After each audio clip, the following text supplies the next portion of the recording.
the best of the week on Relevant Radio. Hey, welcome to the show. Monica's here.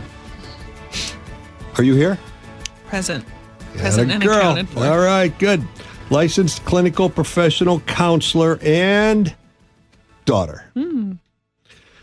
So this is the show we focus on parenting issues and things like that. So today we're going to focus on autism spectrum disorder and some of the challenges involved in parenting a child with autism. Or for those of you who are teenagers or adults, the challenges of navigating life if you are on the autism spectrum. And so we were doing a little research on the statistics. So, Monica, what did you find in terms of the increase in autism? Yeah, so we've seen a significant increase in the diagnosis of autism, right? So in the early 2000s, it was something like 1 in 150 children were being diagnosed with autism, and now by 2023, it's 1 in 31. And so a recent study, I think, showed something like 1 in 150, and that's just 25 years ago. Yeah, and so it's 175% increase in autism diagnosis in the past decade. So I think that in some cases, we're able to better identify. And then in other cases, I think there's a lot of interesting environmental factors going on contributing to this diagnosis. And so I think that we're seeing, boys are typically diagnosed more than girls. 4 times more. 4 times more. Girls are typically diagnosed later. They don't... It's really not showing up until later for them. It's not that it's not there. It's just girls are kind of socially masking a little bit better, and they can kind of the structure for school is a little bit more pro girl. Girls fare better in school, and so because of maybe the disruption or the messiness of boys a little bit, they're more likely to be diagnosed, right? Because we're going to look and say, there's a problem. What's wrong with that kid? Yeah, he doesn't sit still for an hour and a half on a hard maple desk chair like I did. Exactly. As the perfect 6-year-old student. Exactly. Yeah, right. So I think that's right. It's a tough thing. And here's the deal. There's a lot of research that's going on autism, but there's no silver bullet yet. There's no one thing, right? So it's a combination of genetics, neurobiology, and environmental factors. A lot of the focus lately has been on environmental factors that say what's going on in our contemporary world that didn't exist prior that could be accounting for this increase in autism, and we just don't know. Yeah, the research is fascinating. I read an article recently that talked about the increase in microplastics that we're discovering in the brain. So that's going to be environmental, that we're just consuming so many microplastics. Saw something really interesting recently discussing the gut microbiome, and this is a huge emerging field of research that our gut is actually really informing our mind and our behavior and our emotions. And so there could be a gut-related concern, and we do see that kids with autism, if their diet will really influence how drastic or how intense the symptoms are at times. Food is really kind of an important thing. Or food additives, Yeah, so the preservatives, the pesticides, an American diet is not great in a lot of ways for a lot of things. But what we're seeing is that this is a multifactorial issue, and so it needs a really unique approach in working with individuals, because you could line up 50 people with autism and it's going to look different in every single one. And so the approach to helping each of these individuals needs to be very specific and nuanced. Yeah, I agree with that. And I think for the purpose of our show, the reasons why autism is an increase really doesn't matter. If you've got a child who's struggling there, that's all that, what are we going to do now, right? Exactly. And we'll let the researchers figure out what we can do better as a society. But as a parent, if you've got a child, that's about 3% of all kids. That's not an insignificant number, right? So here we go. So historically, we looked at autism. There were 5 different kinds of autism. The 2 major ones are just general autistic disorder, characterized by significant challenges in social interaction, communication, and repetitive behaviors. Okay. And then Asperger's syndrome, which is very popular. Most people are familiar with that. Milder symptoms, Generally, no significant language delay, but difficulties in reading social cues, social interaction, a lot of challenges there, and really restricted interests. These kids really kind of specialize in just one area where they really are excited about. And then there were a few others that are really quite rare that you didn't hear about. So I think what we want to focus on today are just autism in general, and then Asperger's in particular, and how that shows up.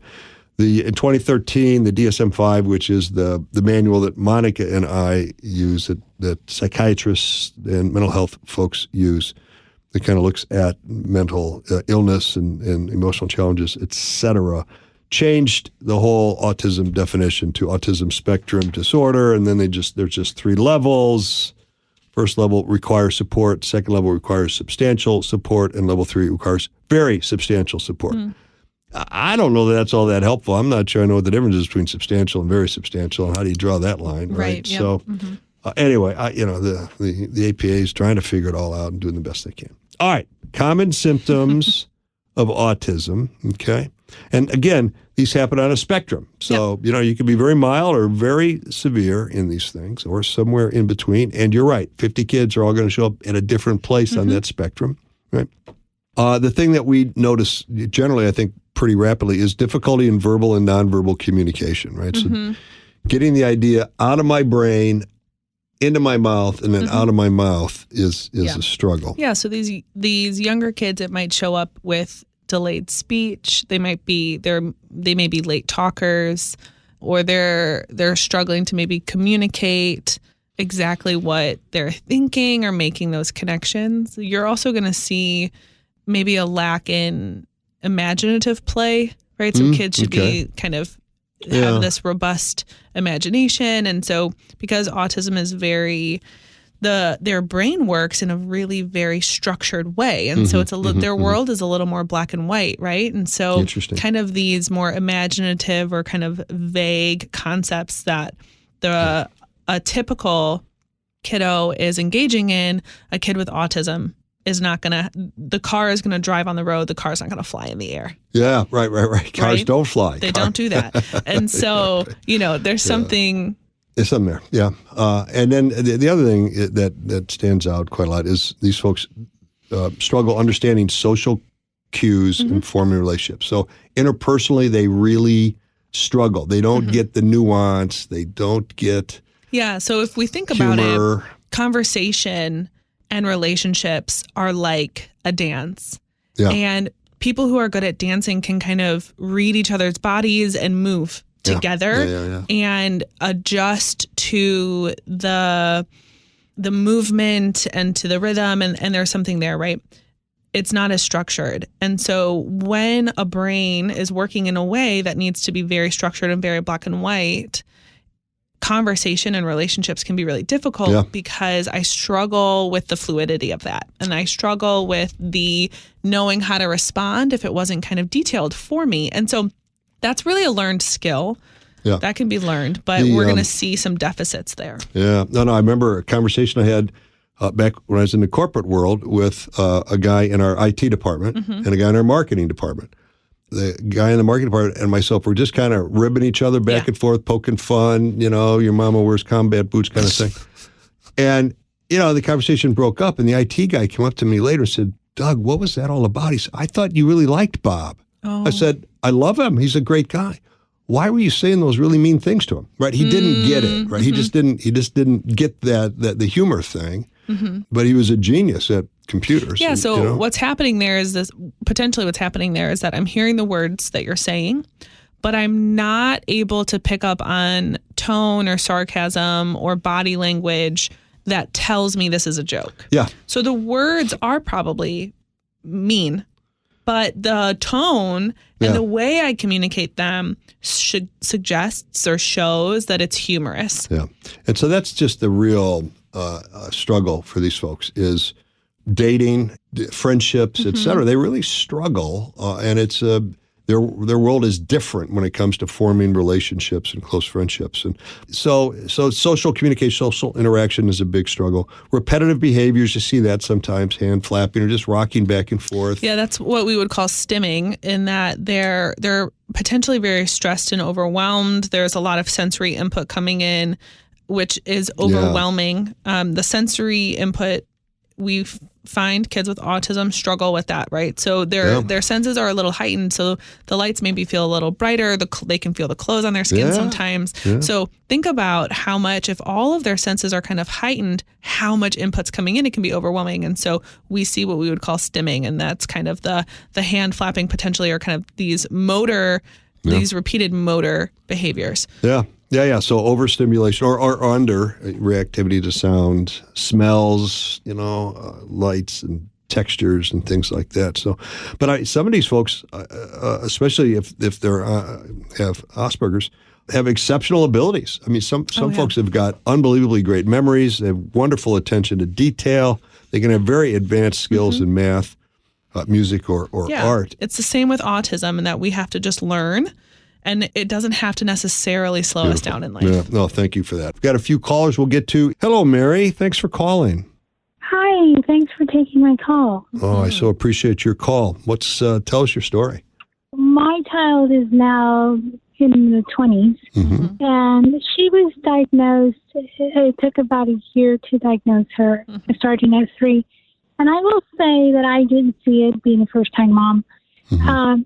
And then people started to tell me things, but then I was offended. But that didn't keep me from taking her to the doctor. Good for you. And I would get relieved each time somebody would say, no, I don't see it. But I wasn't satisfied, because it would be, well, why is she banging her head? Why is she lining things up? Why, the signs were there, but they weren't intense enough for them to say, well, she doesn't always do it. But she was highly echolalic. She was constantly repeating what I said. And I thought, we understand each other because she's repeating me. But they're saying, but she doesn't have a natural response. And so, long story short, I would suggest that people who go to this, God bless you, God gave us children, and take the gift that he gave us. And I understood that much, but I just want you to follow through and work hard and advocate for your child, because when a teacher or somebody says, oh, no, she'll be fine, look at her, no, she's making friends, but she's playing by them but not with them, that's a sign, to advocate for your child and to make sure that they are doing what the school said they do in the IEP and things like that, go to all the meetings. And my daughter turned out to be highly functional, and what was present when she was younger is no longer present. It morphs. And I think for her, 2 things I worried about raising her mainly was, would she know God? And she does. And then the other thing is, now she's getting ready to be independent, but she lacks fear. She just doesn't recognize that dark parking lot and your car's parked way over there. You should walk quicker to get to your car and look over your shoulder. Yeah, things like that. It's been a long road. I gave up my career to be home with my child through this. God bless you. And I wouldn't have done it any other way. Oh, God bless you. So she's in her 20s now. Is she working? Is she in college? What is she doing? Yes. She was tested early on. The school did the testing, and I was unsatisfied with that. So I challenged them, and they had to pay for outside testing so that it was done correctly. And they had said early on that she was highly intelligent, had a high IQ, and that she could eventually just go off to any college she chose. I'm so proud of her as to what she's accomplished and how far she's come. And she works hard, and when she doesn't understand what's going on, we have a good relationship to where she can just come to me and we'll talk about anything. I think that's so critical, to have a good relationship with that child, so you can guide and direct and coach and affirm and support so that you're this safe harbor that the child can come to when they're struggling with things. Yes, and she was very sensitive to light. Costco was like the worst place for her to go. So she could hear the buzzing of the light. Oh my! Like, if I wasn't in and out in 30 minutes, I was gonna have a screaming child on me. But now, she outgrew that. But what I'm saying for parents who's just starting on this journey is go above and beyond play dates, socialize them as much as possible. Every little thing that you include them in music, just everything, body massages, like everything that you could possibly do under the sun, because it all pays off. Got it. Mary, you're speaking to so many things that I think a lot of listeners will resonate with. And particularly what I want to highlight is that initially it sounds like when people started maybe bringing up these concerns, you reacted like many parents are going to react. And there's a little bit of maybe like defensiveness or fear that comes in of like, oh no, like what does that mean if this is the case? And so I think really the movement there is that we need to really lean into understanding our children, each and every one of them, for who they are and what they bring to the table. And some of them, that might mean that there's a unique diagnosis, and the best way to be a parent is to dive into what that child needs and to really give them as many resources as possible and to do the research so that we can love them. We can't love what we don't know. Yeah, I agree. Good deal. Mary, God bless you. Thanks so much for your call and for your contributions to the show. Oh, my goodness. Yeah. You've added a great deal to the show. And God bless you for that. And your daughter is very lucky to have you for her mother. So, and God bless her as well. This entire episode of Marriage Unhindered is on the updated Relevant Radio app. The Relevant Radio app is completely free and updated daily with fresh articles, podcasts, and prayers.